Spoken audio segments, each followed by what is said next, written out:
Now you're welcome along. So after the shambles of Friday night, Team Ireland is here to save the lines, we're happy to tell you, against Western Force in Perth on the west coast of Australia.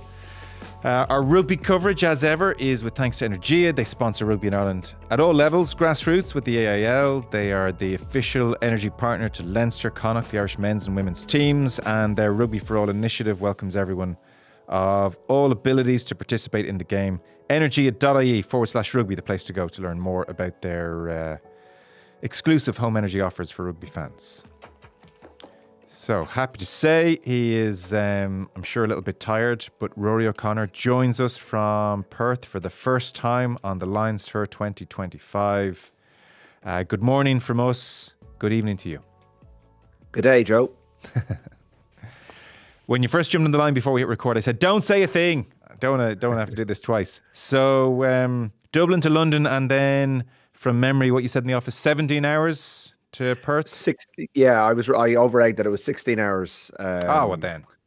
And with it overnight in London, so at least there wasn't a kind of an airport transfer. Got to spend the night in a hotel bed rather than kind of transiting across Heathrow. But yeah, long. I was going to say long day, long 2 days, but you know, the flight was fine. Everything worked fine.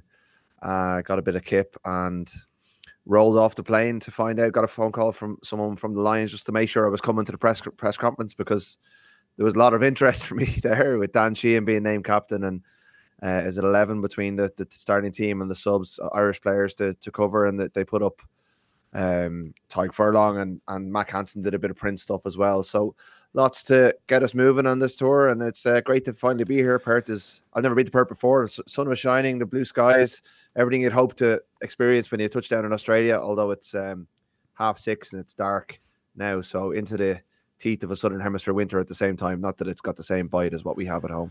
And word is you raw dogged it on the flight and had some kind of spiritual awakening about it, hour 11, 12? Yeah, no, that is something I just can't get my head around. And in fairness, I didn't see too many people doing it either on the plane. No, got a bit of White Lotus in, caught up on season 3, which I missed, and got a bit of kip. So no, it was reasonably, you know yourself, Joe. It's nice to have the TV to myself for a while. It's nice to have an I wouldn't say uninterrupted sleep, but it was a more uninterrupted sleep than sometimes I get at home. So it wasn't unpleasant at the same time to have a bit of time to myself. No, I'm sure. So look, I guess it makes sense for everyone coming from this side of the world to pitch up in Perth first, West Coast. That saves you 5 extra hours in a plane, and away we go on Saturday. As you mentioned, team named and Dan Sheehan captain. It is Irish heavy. So we have match day 23, 11 Irish players, and then 8 starters. Elliot Daly's fullback, Mac Hansen right wing, James Lowe left wing, Gary Ringrose centre. So very familiar there, and Tua Pilato will slot in. Finn Russell makes his first start alongside Tomas Williams. And then front row, 2 of the 3 Irish, Dan Sheehan, captain, Tyg Furlong beside him, and Pierre Schoeman with them. And then we would call this a beefy second row, I think. Joe McCarthy, Scott Cummings. And then interesting back row, Tyg Byrne goes to 6, Josh van der Fleer 7, and Henry Pollock at 8. And then replacements. So Team Ireland to the rescue, Rud. Yeah, I think the way it broke in terms of the URC final, precluding him from picking a lot of the Irish players for the Argentina game, meant that this was always going to be an Irish heavy, a Leinster heavy selection with a bit of Bath, kind of Finn Russell and the Paddies, a bit of Bath thrown in as well.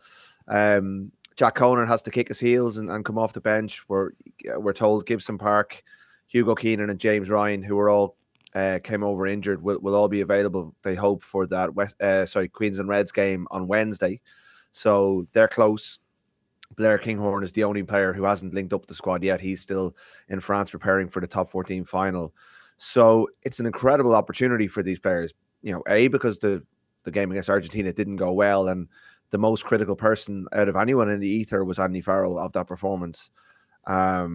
So if you play well today, you're putting yourself in a serious position. And obviously the Irish lads have the added benefit of knowing what Farrell expects, knowing the system, knowing the game plan, and knowing each other. So there's a bit of cohesion there as well.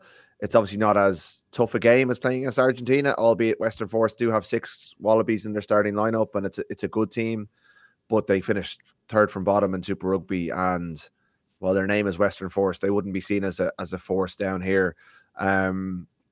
So it's a big opportunity, as also because of the rhythm of the tour. This is a Saturday game. There's 3 Saturday games before the first test. Usually the test team emerges on Saturdays. It's a bit. I think it's a surprise that Maro Itoje, the tour captain, is not involved in this 23. That he's not leading the Lions in their first outing on Australian soil. That honour goes to Dan Sheehan. It's been played down by the Lions. It's a rotation issue. He's played a lot of rugby this year, Maro Itoje, but you would imagine that next Saturday we will see pretty much what Andy Farrell has in mind for his first test team, and then the following Saturday probably another run out for that team. And this is close. There's obviously a few names missing from what you would expect to see in the first 23. I heard you talking to Will about the teams we all picked in the paper. There's a few guys missing out of those 23s and what you think Andy Farrell would have, but it's close. There's a couple of combinations there that definitely look like test match combinations. Yeah. What was the main tenet of Andy Farrell's criticism off the back of the Argentina performance? Were there specifics? Yeah, he got into it quite specifically, and I think he accepts that there's look, he set a very high level for these players. He said to them, and we could see this in the kind of tour doc that they put out. They are the best. He sees them as the best of the best, and he expects them to pick things up quicker than you would have ordinarily expect a team to be able to. It took Ireland, what was it, a year and a half to kind of get good at Andy Farrell's system once he took over from Joe Schmidt. He's not allowing these players, because of who they are, the luxury of doing that. He wants them to perform. But really, I thought what annoyed him most, or what came across most from his post-match press conference, was the scraps. He saw Argentina looking hungrier than his team. Part of that was down to a desperation and maybe them getting inhibited, especially on the ball. But when the ball got to deck, think of the turnover tries that they scored. He was disappointed. Sorry, the turnover try that they scored. He was disappointed that Argentina were first to everything, that they outrucked the Lions. That's a point. That's a principle. You shouldn't be outfought on the ground. You shouldn't be outfought at the ruck time. Your contact work should be solid. Yes, passes won't stick. Yes, your line out's going to be clunky. Yes, Tyg Furlong spoke today about how hard it is, even though the scrum went well, how hard it is for a pack to come together and kind of just get used to how each other feel in the scrum. That's all a given, that it's going to take a little bit of time. But if there's a ball on the deck, he expects you to be first there. He expects you to be committed. And I think he was disappointed with some of the stuff he saw from his players there. And I think that's going to be a non-negotiable for the rest of the tour, that they're first to everything, that they stand up in those areas. And again, it's an opportunity for this 15 or this 23 that if they're good in that area, they've already got a bit of credit ahead of some of the players who played last Friday. I must say, I think that's a very natural thing, because there are so many distractions on this tour. You're doing far more media. There's such interest. There's such hype. There's such a focus on coming together as a group, on learning the different plays. I think it's really, really easy, I would suspect, to forget the first principle of, are you up for this game, in a kind of manic way, the way the Argentinians would have circled this in the calendar several months out. So I guess that's a pretty easy fix, and we should see a response in that respect. On the Maro Itoje point, is it traditional for captain to lead out first game on enemy territory, or is this much ado about nothing, which would be sort of my suspicion, or are you reading something genuine into it? I have to say, I don't know if it's a tradition, and so I don't think it is. But sometimes they would arrive, having and play the first game on a Wednesday, or it's just the way the reason I find it curious is because of the rhythm and the fact that this is the Saturday team, and it's an 8-day turnaround from the Argentina game, albeit with a massive bit of travel thrown into the mix, and a load of players who didn't play, who need to get game time. But I just felt that he would start to almost show his hand now in terms of that test team, because of the Saturday-Wednesday dynamic, because he only has, 5 warm-up games before the first test. And if Itoje plays on Wednesday, which you kind of would expect him to do now that he's not playing on Saturday, well, how does he fit on next Saturday? So it's kind of been a big talking point amongst the media, but obviously Farrell has his plans, and maybe Itoje doesn't play on Wednesday. Maybe James Ryan comes back into the mix. He gets by with what he has, and we see a more kind of, Itoje lead what looks like a test team against the Waratahs in Sydney next on Saturday week. So look, it's early days with all of this stuff, and it's a lot of this stuff like the war of words with Joe Schmidt earlier in the week and Ben Calvely, that'll long be forgotten. It's much ado about nothing, but just you're kind of gaming out how he's going to approach it, and it's curious more than anything else. But it's a brilliant thing for Dan Sheehan.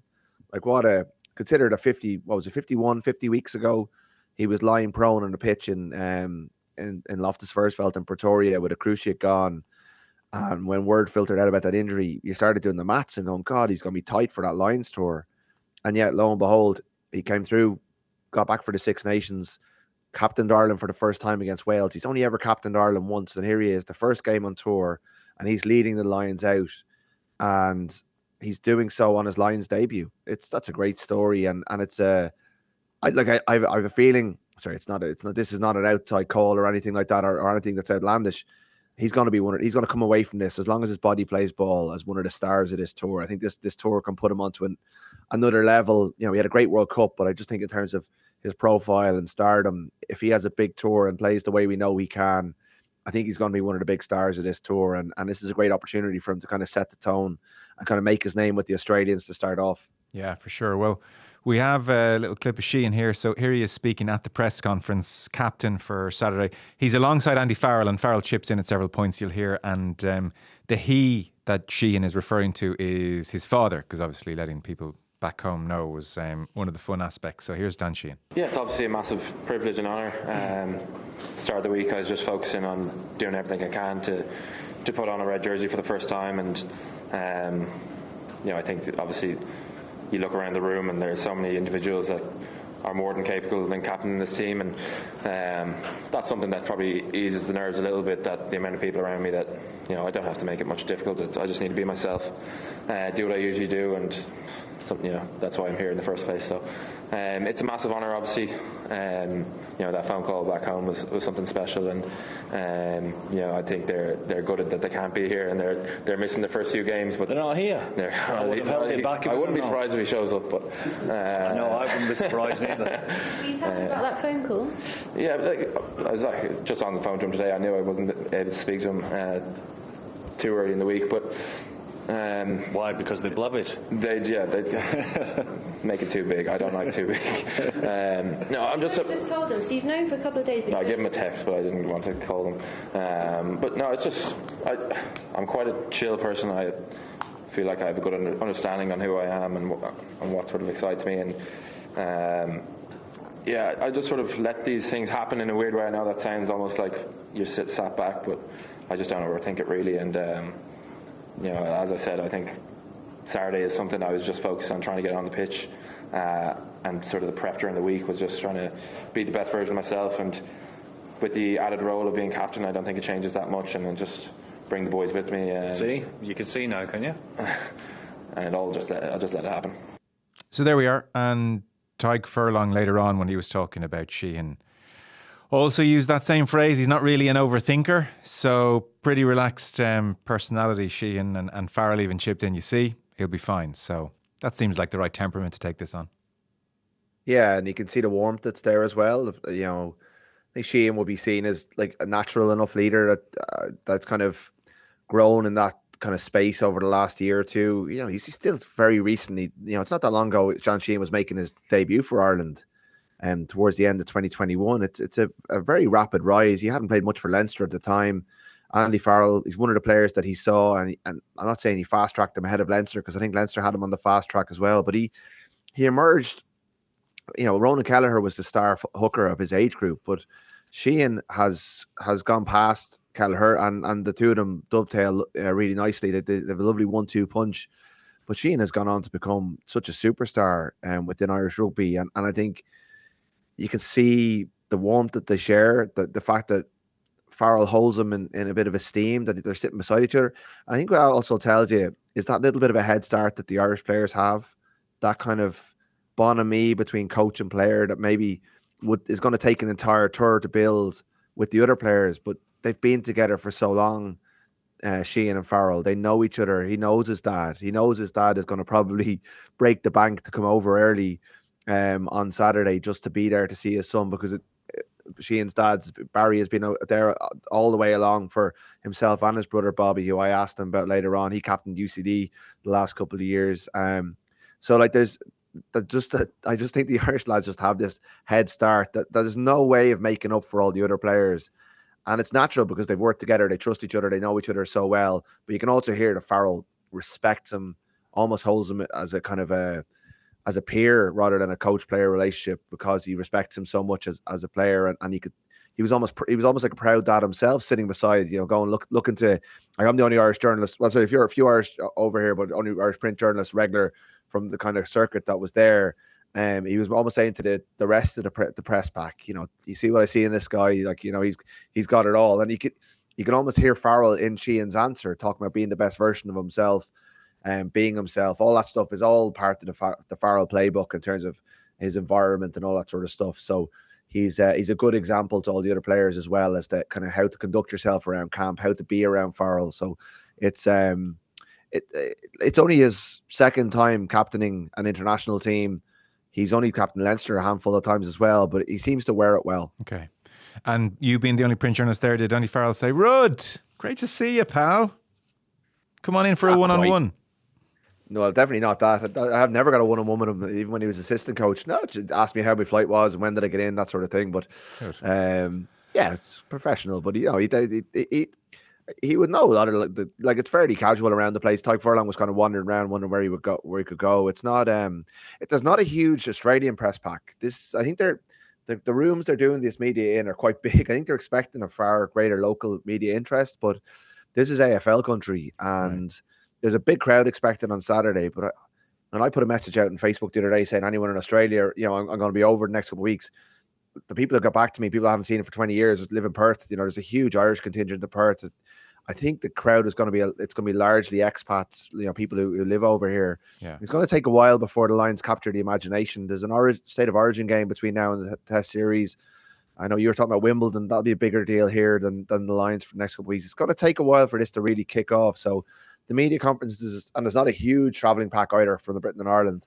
So I think it's not intimate, but it's still quite, compared to maybe previous tours that I've done in South Africa and New Zealand, it's a smaller kind of feel to it so far. But it's only my first day, and it's the first week. You can tell you've had a long flight. You're up to date in all our podcasts. I'd say you're in top of life right now. Did the car insurance, everything. It's amazing.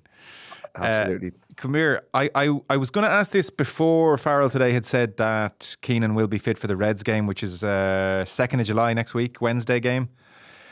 So it's probably watered down a touch, but I was going to ask, well, with Keenan, question mark over his fitness, which is now less the case, but Kinghorn still with Toulouse, Marcus Smith, he's just not really a fullback, not a starting fullback. Elliot Daly, 32 years of age, unbelievable Lions pedigree. To what extent is the door open for him? Probably a touch less so now with Keenan fitness. I wouldn't say that, Joe. I thought he was very good off the bench last Friday. He's one of, I think, 3 Lions who were on the 27, who survived from the 2017 tour. So he's got that senior Lions experience. He's a lovely footballer. I think he probably has the game intelligence to adapt to this system quite quickly. And also, Andy Farrell started his coaching career at Saracens. There's a bit of Saracens in what he does. And the fact that he's a Saracens player probably gives him a little bit of a leg up. He played with Owen his whole career as well. So there's probably a little bit of knowledge there. It's not as much as the Irish players, but he's a footballer, and he also has a long range kick in his locker as well. So if you're going into a test series with someone who can put the ball over from inside his own half, it's a massive asset to have in your locker. And Keenan is coming in after more than a month off. He has to prove his fitness and he has to prove his form, and he's doing it in the midweek team, as I said earlier. Now I think fullback and the player as fit in terms of overall kind of rugby fitness is Hugo Keenan, who's kind of largely seen in Ireland as the fittest player in Irish rugby. He possibly is someone who could go for, Wednesday, Saturday, or and back up. But by the time Saturday arrives, Blair Kinghorn is going to be here, and although he's had an injury interrupted run, he's going to have played, started a top 14 semi-final, and we presume a top 14 final. So he's coming in on the back of potentially winning a top 14 for Toulouse, but certainly playing 2 big games.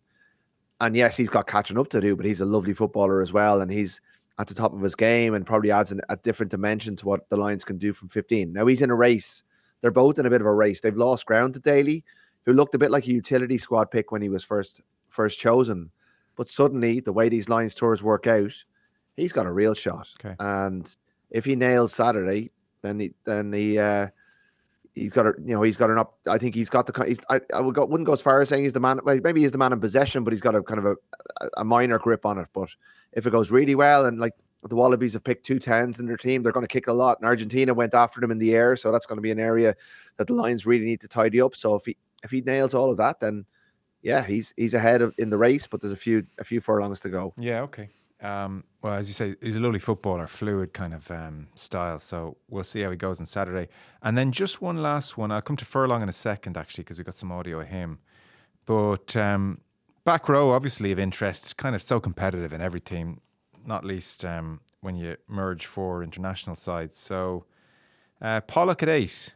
Is he a live contender for a starting berth? A lot of people didn't think he was amazing, obviously, on Friday, but then there is a degree where you can just give too much weighting to the odd bad moment in warm-up games. You know, it's so hyper-competitive and everything is over-analysed. Where are you on Pollock? Where are you in the back row? Byrne goes to 6.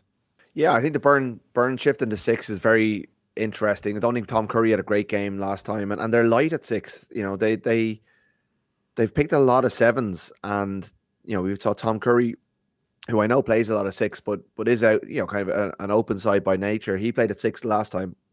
And we're seeing Pollock, who's a 7, move to 8 here. So he's almost trying to get these guys into the team to accommodate others and to try and see what the blend is going to be. I think they need, like, if you look at the line-out struggles last time, I think a line-out 6 is kind of essential. Because, again, Joe Schmidt is going to be watching all of this and going, this is an area we can go after. And we've seen the line-out, you know, go awry with Ireland over the years as well.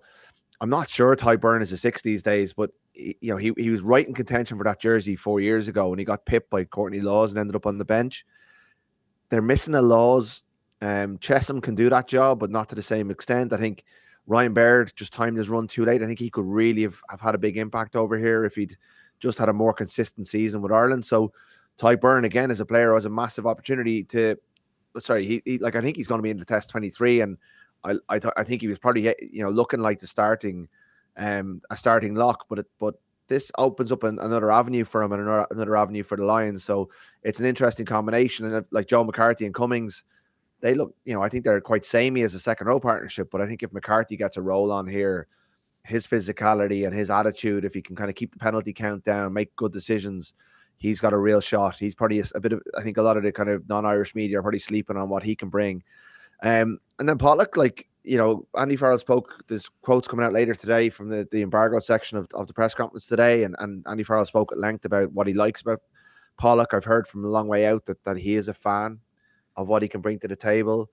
And yes, he missed a very key tackle and got turned over at another point in that Argentina game. But there were also times where he ran onto the ball at such pace and with such evasiveness that he, like we saw in the Leinster-Northampton game, that it's hard to ignore. So he's only 20 and he needs to tidy up certain elements. He's definitely not the complete package. I just don't see him as a test starter, but could you have him in your 23 to bring on in a game that needs something? I definitely think there's scope for that. But I think someone like Van der Fleer or Curry has a more complete and consistent game. And I think Van der Fleer, again, because he's such a quiet, unassuming, polite fella who never snarls, or like, he's complete opposite of Pollock, who's a showman. Van der Fleer just does his job and he does it so well. But he's only 3 years ago he was World Player of the Year, and this is his only chance. He's never done a Lions tour before. He'll be 30, I think 37, 38 the next time. It's probably not going to come for him again. And I think he's one of these players that this has been the big thing this season that he's been working towards, and he's going to explode a little bit over here. I'd expect a big tour from Josh Van der Fleer, and that starts on Saturday night. And I think he just has a more complete game. He doesn't have the same Hollywood moments as Pollock. And this is not to dismiss what Pollock does, because it's awesome when he does it right. But what they value at Test Rugby is the being able to do everything to a certain standard. And Van der Fleer and Curry both bring that. And I think Van der Fleer has a real opportunity on Saturday to kind of make this tour his own and make that number 7 jersey his own as well. Tadhg Furlong starts. So up for media today after Farrell and Sheehan. I thought just very, very assured, at a nice place in his life at 32 years of age. Talked about previous tours, performance anxiety a little bit in New Zealand. South Africa was its own strange entity, but now I sort of know what I have to do in training to get myself ready. I know what this is all about. Talked about the team, again, in this very assured way of a three-time tourist, that we're just in the phrase he used was a big learning growth spurt phase at the moment, where we're but the quality of players in training means that it's rapid. You can just see people clicking, people getting stuff. It all happens fast, and we're having that growth spurt at the moment. And then was pretty positive about the group, rooming with Will Stewart, rooming with Genge and the props, and meeting a lot of new people, and all good. Obviously, the issue with Furlong all season has been his body, and just a clip here where he was asked, was there a point or a moment where he thought he was out, or he just thought he wouldn't get picked? So where was he all year when it came to his confidence in making the lines? You don't know, really, is the truth. There wasn't a big bang that went, and it was like you're out here for 6 months and you're trying to scramble back. They're all kind of short-term injuries, and you're always trying to get back for this game or that game. And I suppose I was fully invested in the end of the season with Leinster and club, so it wasn't never a feeling of you wouldn't get back fit for something. It's more a feeling of, would you get picked, have you done enough, etc. Emma Galvin's does the physio in Leinster with me, and I suppose unfortunately I have a lot of experience of having a layoff and come back into the game, but she's able to work with me with my rehab run, a little bit of contact condition with Shawnee O'Brien, where I can go out to like an international game or a big game and feel like my legs are good and my lungs are good. And I suppose knowing you've done that in the past and you can trust that work, it leaves you to be a little bit free and to go out there and play ball. So that's Furlong Road. Unfortunately for him, he sort of mastered the art of getting himself ready for big games in a less than perfect way. Yeah, and that second question was the answer was to a question I had, because I did kind of ask him like how have the last couple of weeks been, and how close was he with Leinster, and in terms of getting back on the pitch for the URC knockouts. And he said, look, I just didn't feel like you have to be right. You have to be right in your head as well as your body, and there's no point in being out there and coming off or putting your hand up if you're not ready. But when he was ready, when their patience paid off, he looked like the old Tyke Furlong in that kind of cameo he gave in the Aviva on Friday night. And if the old Tyke Furlong is on the pitch for the Lions, it's a big piece of Andy Farrell's jigsaw. There was never any doubt that Andy Farrell was going to bring Tyke Furlong on this tour. Maybe there was in Tyke's head, but even I don't know if you've watched the kind of tour documentaries they're putting out on YouTube, but you can see Farrell, the first person he turned to in one of the team meetings beforehand was Tyke to set the kind of culture or the kind of tone in the team meeting. And he's captain Ireland once, I think, but he's not a captain generally, but I think he's so highly respected by the team, by the players, by the management. He's a grown up, he's a 30 something odd year old man who takes life seriously and can have fun, but is also well able to kind of hold his own and kind of be honest and give good feedback. So he's an important figure both on the pitch and off the pitch, but especially on the pitch, because he's one of the best tight heads in the world, and we just haven't seen him for a while. But when he's there, when he's on his best, and you'd hope that he's going to get a good clean run at this, he's a starter. Yeah. He's nailed on here. Yeah. Okay, so that's kind of our on the pitch assessment. Like we said, Keenan and Gibson Park due to be fit, said Farrell, for the Reds game. James Ryan as well, Joe. And James Ryan is okay. He got a knock in the URC final that no one's actually clarified what it was, but he was training. That we did a kind of a charity or a kind of a community engagement thing in UCD on the Friday, the day of the Argentina game, and three players, it was Ryan, Gibson Park, and Keenan, were doing kind of movement stuff, exercise away from, they were training while the other people were training kids. But they were all moving pretty well. Even if you look at the pictures of training this week, they look like they're fully involved. So I think there's no major scares there just yet. Okay, well then they're going to rattle through these Australian club teams pretty quickly, who are not as strong as the sides they would face in New Zealand or South Africa. So it's Western Force on Saturday, then Wednesday, 2nd of July, next Wednesday, it'll be the Reds, and then the Waratahs on Saturday week, and then Brumbies the following Wednesday. So again, Brumbies are, I had to double check all these things. You know these teams, but gun to my head, I wouldn't have known necessarily. So Brumbies are Canberra, Queensland Reds, Brisbane, New South Wales, Waratahs obviously in Sydney, and Western Force, west coast of Australia in Perth. So Western Force, you look at the Super Rugby standings, they're looking up at the Brumbies and looking up at the Reds and looking up at the Waratahs. So is this a nice soft entry, nice start, soft-ish start to things, or will this be stickier than I'm suggesting? Look, it's really hard to know how these games are going to go. 4 years ago, they absolutely rolled over the South African kind of franchises in the build-up games, play behind closed doors, often not even in the city that the teams played in. They've traditionally gone quite well against the Australian provinces. They lost to the Brumbies 12 years ago when Jake White was in charge, and that'll be tricky. Stephen Larkham's in charge there. They play a very kind of direct, kind of kick to the corners. They're a very good mauling team. They'll make life difficult, and that's probably going to be a midweek side. Yeah, well, that by then we'll have an established midweek Saturday kind of routine. Wednesday week, and like next week, Les Kiss is in charge of the Queensland Reds. He's the next Wallabies coach. He won't have I think Schmidt has released 6 players for this game. Curtly Beale misses out. Unfortunately, he's picked up an injury during the week, so it would have been a bit of kind of nice full circle moment for him to play against the Lions. He'll get another chance as part of the First Nations Pacifica team towards the back end of the tour. But what age is Curtly Beale these days? 34, 35. Oh, he was very young. It feels like he's 40. I know he's just, but he slipped in the first test. Remember, he was kicking the goal in the final moments. He was up for media earlier in the week. He was fully intending to play, but pulled his hamstring. But like this, on paper, it's a decent Western Force team. There's a lot of good players. There's 6 Wallabies, a bit of experience, a decent pack.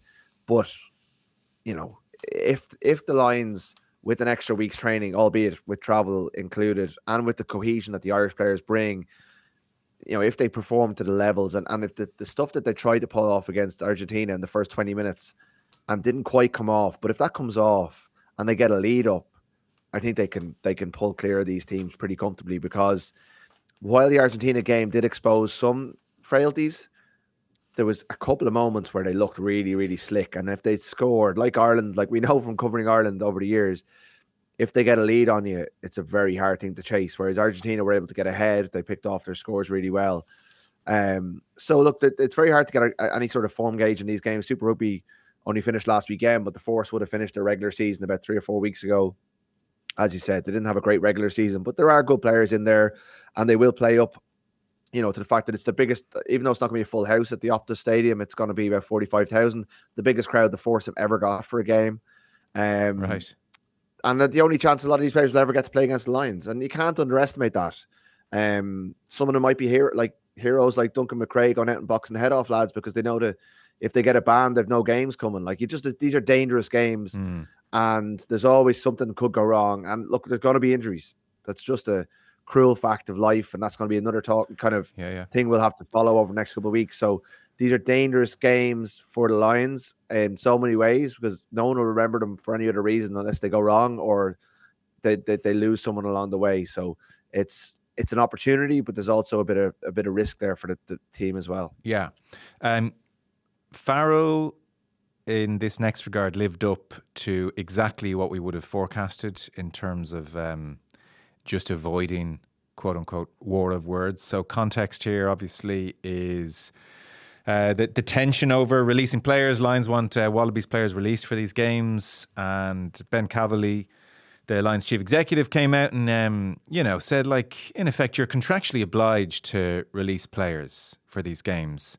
And Joe Schmidt, if you're going to come at the king and all that. So Joe Schmidt said, I'm not sure whether Andy was part of that discussion, referring to Ben Cavalli's public utterances. I'm not sure whether Andy was part of that discussion or whether it was just coming from the CEO. Then he said, I've read the tours agreement. And then he quoted the exact line, which is, you're to have the best intention to have the highest quality players available. So suitably vague.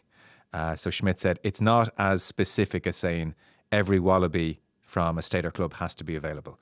So that's case closed. Ben Cavalli, think twice the next time you're going to come at me. So this was all put to Andy Farrell, in a kind of softish way. You must be. Are you glad the 6 Wallabies are released for Saturday? What do you make of all this? And never is a man so uninterested in getting involved. Well, you look at the side, and it's a good side. I mean, for me, I've got enough on my plate, making sure that we deal with ourselves. Certainly at this period of the early stages of the tour. So I understand your question, but I'll allow the powers that be, who know all the answers to the what ifs, etc. We'll get on with that. I don't think he's read the tour agreement. I don't think he's too bothered. I think he never sweats the small stuff out over this stuff. I have to say, firstly, we go through this every 4 years, and it's always a talking point at the start of a Lions tour, and we will never have a situation where the host country releases all their players to their midweek teams, because it's not it's not the high performance method of getting your team ready to play a series that is the only thing that matters here. So for all that the Queens and Reds and Waratahs players might fancy playing against the Lions for their provinces, they've got a game next week against Fiji. Like, they have to. Joe Schmidt has to suit himself here. And by the way, he's dead right, Joe Schmidt. Like, that is an antiquated thing. It's not high performance. But even to come out and your first couple of days in Australia and start trying to dictate the terms of what's going on to the host nation, I think it's a bit of a misstep from Ben Calverley, and I don't think it's going to go down particularly well here. I think it's only going to stoke the flames of the perception of the Pommies coming down, and kind of the old colonials coming down and kind of dictating the terms. So yeah, Farrell's never going to get, like, in my experience, he doesn't get involved in this stuff. Schmidt bit back a little bit with an answer rooted in facts, which was impressive, and it's probably in his interest to kind of build up a bit of a look at these guys coming down and a bit of an anti-line sentiment, which is absolutely fair game. And his comments last week, which it was a fairly casual mention of the Southern Hemisphere centre partnership, but at the same time, it caused a bit of a stir, and again, it just whips up the sense of this. We're up against this behemoth. They're signing lads from all over the world. They've got two of the best kind of Southern Hemisphere centres. They're supposed to be British and Irish. Stuff that may become talking points in the Australian media, may just make life a little bit less comfortable for the Lions over here. And there's enough distance between his comments and that he can say, look, I just stated a fact. But he's playing a little bit of mind games without really going over the top, and he's getting the Aussies on his side, which is completely fair game. Yeah. And I just, Farrell's no interest in that, and I'm not sure why his CEO is going on what I presume is a bit of a solo run to get involved with it. But yeah, it's like Lions bingo. That's one of the talking points that we always go through the first week of a Lions tour. Yeah.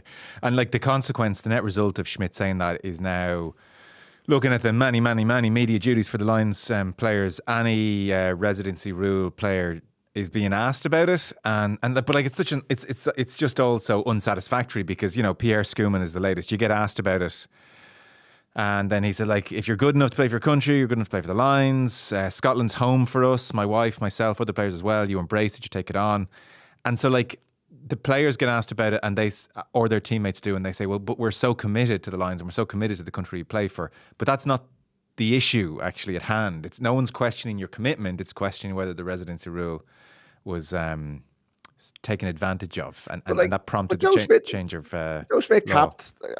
Joe Schmidt capped at least 7 project players, and him and David Nucifora, when they were in charge of Ireland, fought tooth and nail to stop it going from 3 years to 5 years, because it worked against the RFU's interest, because the RFU were one of the unions who profited the most from being able to recruit very talented Southern Hemisphere players, offered them a route into international rugby, like James Lowe and Bundyaki, and it was profitable for Ireland for a couple of years. It's gone now. See, like, to me, it feels like we've been talking about this for years, and it's stopping an issue once they extended it from 3 to 5 years. And this will be probably the last Lions tour where anyone who qualified on the 3-year residency law plays for the Lions, because they're all over 30 now, because that law has been extended to 5 years. It's happening less and less.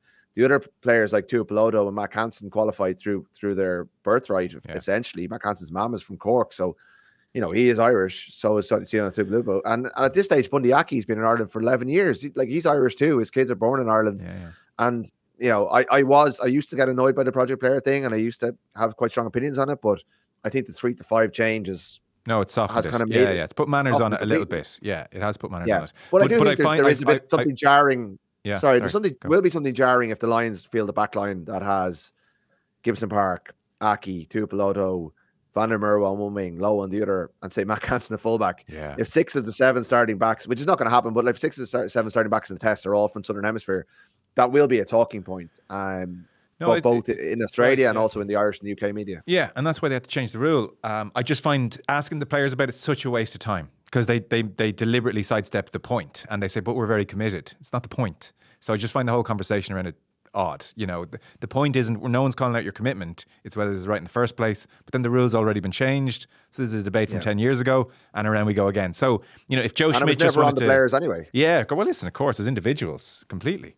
It's not for them to answer. But maybe that's, look, Joe Schmidt, casually throw that in, distract everyone for a week, job done. That's I presume that's part of it. Just finishing one last point, because I'm sure you're wrecked. You wrote a piece on just how Irish this tour is, and even the backroom staff you go through, like all the names are so familiar. Like, Gary Keegan now roped in.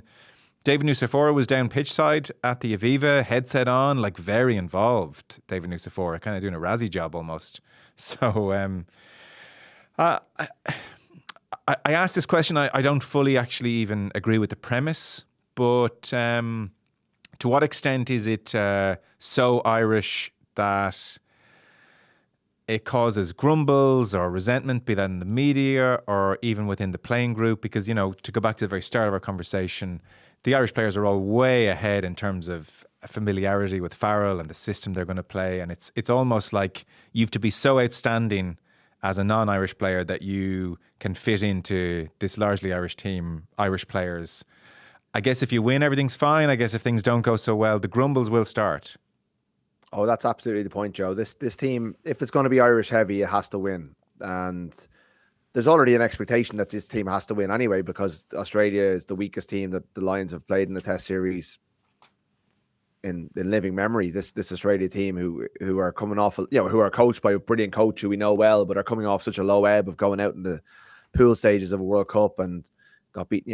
Argentina put 67 points on them at one stage last season. So, I think it's definitely a factor, and it would be remiss of us not to address it. I know when Moran Gatlin was the coach, there was a huge Welsh influence, and I don't think in the Welsh media they were really seeing it as much of an issue. And maybe it's because we're slightly just a little bit more distant to England than Wales are, and we've never been Ireland has never been the dominant, like the Lions has never had a dominant Irish presence like this, albeit led by an English man who's the Ireland coach, and it's certainly a factor. Like,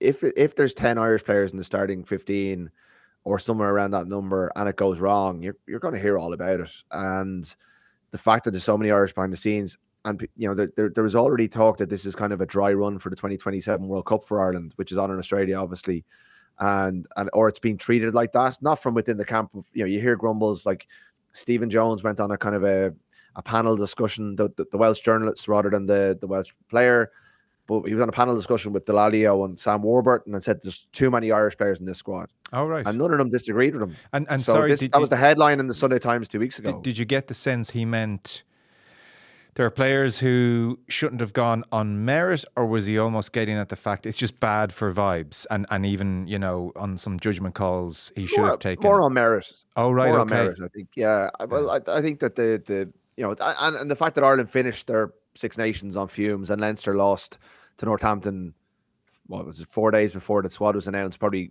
strengthens that case to a degree. And Andy Farrell is more picking on a 3 or 4 year body of work, which is what Sexton said, that these players have so much credit in the bank and have been the best team. And in fairness to the Irish players, they did finish with the same number of wins as England and won the Triple Crown, having beaten England well at the Aviva. Yeah. But they did it in reverse. Ireland started strong and faded out, whereas England started poorly, picked off a lucky win against France, and then finished like a train against Wales and got ahead of Ireland on bonus points. But I heard Ugo Monye saying yesterday that England had such a better Six Nations than Ireland. Well, they didn't really. They finished like a point or two ahead on bonus points and lost to Ireland, didn't get a Triple Crown. They had better vibes coming out. And I think a lot of this is vibes. Okay. But anytime one country dominates, it's going to be an issue, especially I think when it's Ireland. Because we are that slightly, We are it's the British and Irish Lions. And Gary Keegan, so many figures, like the S&C coach. He's Welsh, but he's an RFU employee. The head of analysis, Vinnie Hammond, Irish. Was it 4 of the 6 assistant coaches, Andy Farrell, Irish. A lot of attack coaches. And then just, an Irish player in pretty much every position apart from out half. So it's going to be, it's a dynamic that they have to address. And Eddie O'Sullivan spoke about it very well on the RT podcast last week from his experience in 05, that there's definitely, even though they'll never admit it, there's definitely a sense within a group like that the Irish lads are ahead, that they have, as I said earlier about Dan Sheehan, like they know each other. They've got jokes, long-running jokes that no one else gets. Yeah. They have long-standing friendships. This is like an Ireland tour for them in some ways, with a couple of extra players thrown in. And I hope that they're doing really good work to break that down and make it a proper lines and integrate it. And even the fact that Jack Conan's on the bench tomorrow and Andrew Porter's on the bench is probably a good thing in terms of it not being 10 Irish starters. I think he has to be conscious of that dynamic. And Farrell will just pick he will pick 15 Leinster players for Ireland if they're the best players. Same, he'll pick 15 Irish players for the Lions if they're the best players. But I do think there's a political element at play that you have to be mindful of, because if it goes wrong, it could easily go wrong very quickly. Yeah, because he was asked in the press conference, and it was still in a very nice way. But you can imagine this conversation, the same question being asked in a different way in 4 weeks' time if the vibes were less good, and it was like, 11 in the 23, 8 starters, that must be good for continuity. And Farrell, seen a million miles off where that answer could go, or that question could go in headline terms, he just said, don't see it in those terms. Don't even know who's Irish, who's not Irish, was kind of the answer. But obviously, which is the exact same answer he gives when you say, Andy, you've picked 13 Leinster players and 2 from other provinces, and he goes, I just see Irish players. He's colorblind. So I guess that's the way you have to be as a national coach, and picking token players for the sake of it is not a high performance, but there's more to this than performance. You're right. There is perception as well. There's more, the warm-up games, the whole mood in advance. This is a politically charged tour. That is, if you're not thinking in those terms, this is a tour that took Alistair Campbell 20 years ago. This is a tour that has a political component for sure. For example, and I'm not saying this is what's going to happen, but if he were to drop Maro Itoje for the tests, just imagine what the reaction would be. That is a politically charged decision. So, all of these things, because of what's the nature of the lines and the fact that, I wrote my report earlier on was Dan Sheehan named captain as Farrell names 8 Irish players in his team. Everyone looks for how many of their players are in it. That's the way we kind of look at these teams, and that's just the nature of the line. So there has to be some element of politic involved. And if he's not looking at it that way, he needs someone in his corner say, Andy, come here, you gotta be conscious of this. Like, if it's a 50-50, you gotta be. I'm not saying that's the right way of going about it, but I do think that if you don't and you lose, it's going to blow back in his face. So it's delicate. I think that's one of the delicate challenges of being the Lions coach, that he doesn't. Well, he has it a bit with Ireland, but not to the same extent. No, because he doesn't.